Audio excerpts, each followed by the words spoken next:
Hello students, welcome back. ये question है gate 2004 के एग्जाम में से। आपको ये एक्सप्रेशन क्वेश्चन में गिवन है और आपसे पूछा गया है which of these four is equivalent to this expression. यहाँ पे आप देख सकते हो ये आपको कैनोनिकल एसओपी फॉर्म में गिवन है। ओके, यानी कि डायरेक्टली आपको मिन टर्म्स ही दी गई है।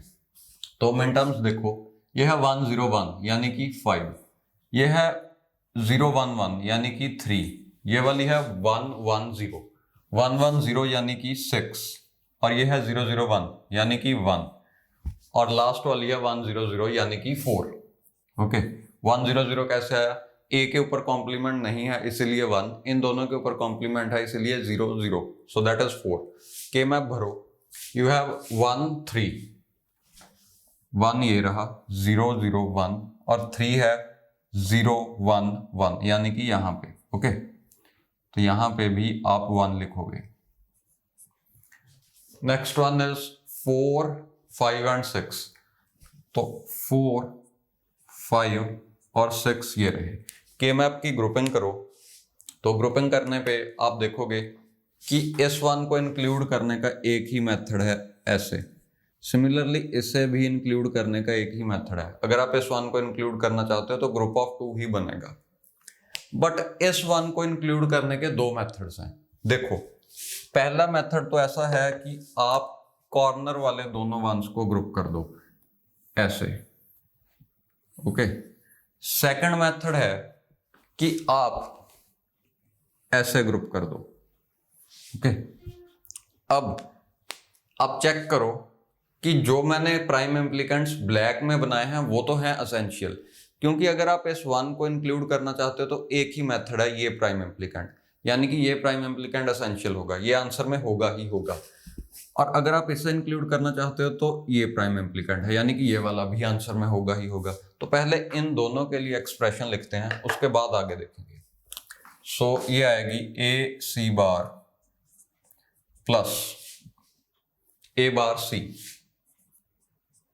ये देखो कैसे आया, ए बार सी कैसे आया? यहां पे इन दोनों सेल्स के लिए ए की वैल्यू 0 है इसीलिए ए बार, और सी की वैल्यू इन दोनों के लिए 1 है तो सी, ए बार सी। सिमिलरली उसके लिए आएगा ए सी बार। ओके, अब देखते हैं कि इस वन को कैसे कवर किया जाए। इसे कवर करने के दो मेथड्स हैं, ऑलरेडी हम देख चुके हैं। ये कॉर्नर वाले दोनों को कंबाइन कर दो या इसे कंबाइन कर दो, और दोनों में से कोई भी एसेंशियल नहीं है।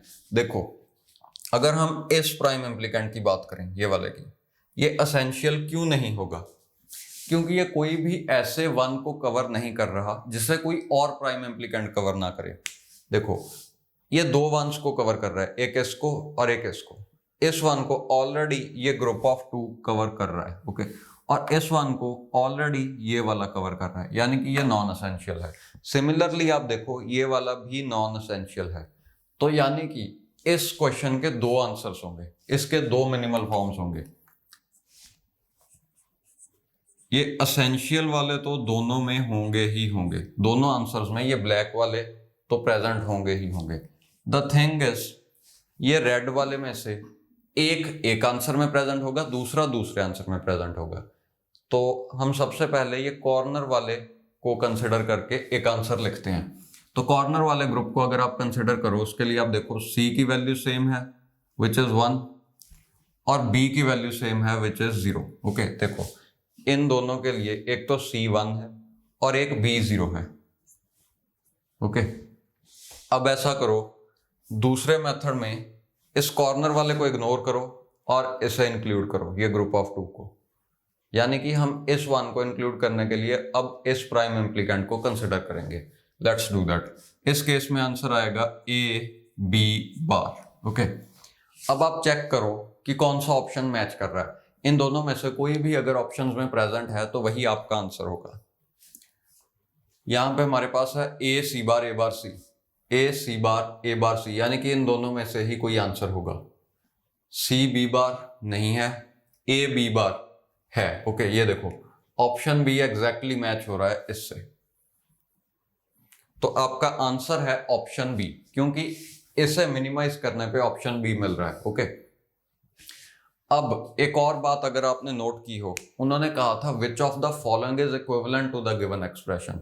ये कभी नहीं बताया कि जो आंसर यहाँ पे है वो मिनिमल फॉर्म में ही प्रेजेंट होगा, यानी कि जरूरी नहीं जो हमें मिनिमल मिला वो एज इट इज प्रेजेंट हो। ओके, तो के मैप ऐसी गारंटी नहीं है कि के मैप से आंसर आपको मिलेगा ही मिलेगा। के मैप से मिनिमल मिलेगा ये गारंटेड है, बट क्वेश्चन में मिनिमल प्रेजेंट है ये उन्होंने कभी नहीं कहा। ओके, सो और कौन सा मेथड है इस क्वेश्चन को सॉल्व करने के लिए, आप चेक करो। आप इन सारे ऑप्शंस के लिए कैनोनिकल एसओपी ढूंढ सकते हो, यानी कि जैसे ऑप्शन बी है, इसके लिए अगर हम कैनोनिकल एसओपी ढूंढने की कोशिश करें तो ऑप्शन बी है ए बी बार। अब देखो कैनोनिकल एसओपी में हर टर्म में 3 वेरिएबल्स होने चाहिए, ये फंक्शन 3 वेरिएबल्स का है ए बी एंड सी, तो इस टर्म में सी मिसिंग है, तो यहां पे सी इंक्लूड करने की कोशिश करो। मैंने क्या किया है, इसे मल्टीप्लाई करवा दिया सी प्लस सी बार से, सी प्लस सी बार 1 होता है, यानी कि इफेक्टिवली ये है ए बी डॉट 1, यानी कि ए बी ही है। ओके, सिमिलरली यहाँ पे और यहाँ पे भी आप बी लाने की कोशिश करो, so you will get a into b plus b bar into c bar plus a into b plus b bar into c. Okay, यहाँ पे भी बार है। अब इसे अगर आप एक्सपेंड करोगे आपको कैनोनिकल एसओपी मिलेगा। अगर वो कैनोनिकल एसओपी इसी एक्सप्रेशन के सिमिलर हुआ तो बी पार्ट हमारा आंसर होगा। Let's expand this one.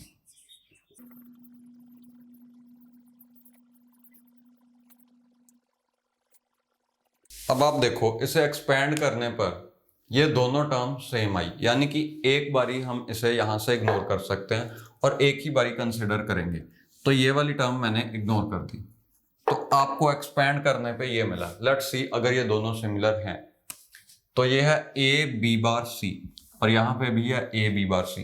अगली टर्म है A B C bar, A B C bar ये रही।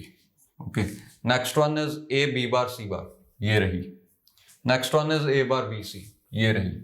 और लास्ट है ए बार बी बार सी, ये रही। ओके, तो ऑप्शन बी को जब हमने एक्सपेंड किया तो वो एज इट इज ये एक्सप्रेशन आ गई। सिमिलरली आप एक एक करके चारों ऑप्शंस को एक्सपेंड करोगे और आंसर ढूंढ लोगे। ये मेथड से गारंटेड है कि आपको आंसर मिलेगा ही मिलेगा।